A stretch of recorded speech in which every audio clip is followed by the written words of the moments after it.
Chennai June 15, 2025. தேசிய லோக் அதாலத். தமிழ்நாட்டில் 1.12 லட்சம் வழக்குகள் முடிவுக்கு வந்தன. பாதிக்கப்பட்டவர்களுக்கு ரூபாய் 631 கோடி கிடைத்தது. கோர்ட்டுகளில் நிலுவையில் உள்ள வழக்குகளின் எண்ணிக்கையை குறைக்கும் விதமாக நாடு முழுவதும் ஆண்டுக்கு 4 முறை தேசிய லோக் அதாலத் என்ற மக்கள் மன்றம் சுப்ரீம் கோர்ட் உத்தரவின்படி நடத்தப்படுகிறது. இந்த வகையில் தேசிய லோக் அதாலத் நாடு முழுவதும் நேற்று நடந்தது.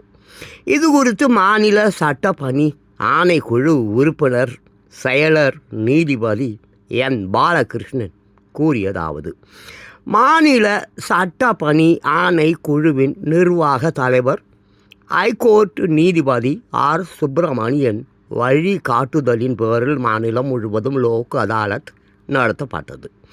சென்னை ஐகோர்ட்டில் 9 அமர்வுகளும், மாவட்டம் தாலுகா அளவில் நீதிபதிகளை கொண்டு மொத்தம் 499 அமர்வுகளும் அமைக்கப்பட்டன.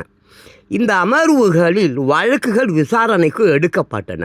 இரு தரப்பினர்களுடன் நீதிபதிகள் பேச்சுவார்த்தை நடத்தி இருதரப்பு சம்மதத்துடன் 1,12,561 வழக்குகள் முடிவுக்கு வந்தன. இதன் மூலம் பாதிக்கப்பட்டவர்களுக்கு 631 கோடியே 80,27,703 ரூபாய் கிடைத்துள்ளது. இதில் சிலருக்கு இந்த தொகையை கேட்பு காசோலை மூலம் உடனடியாக வழங்கப்பட்டது. இவ்வாறு அவர் கூறினார்.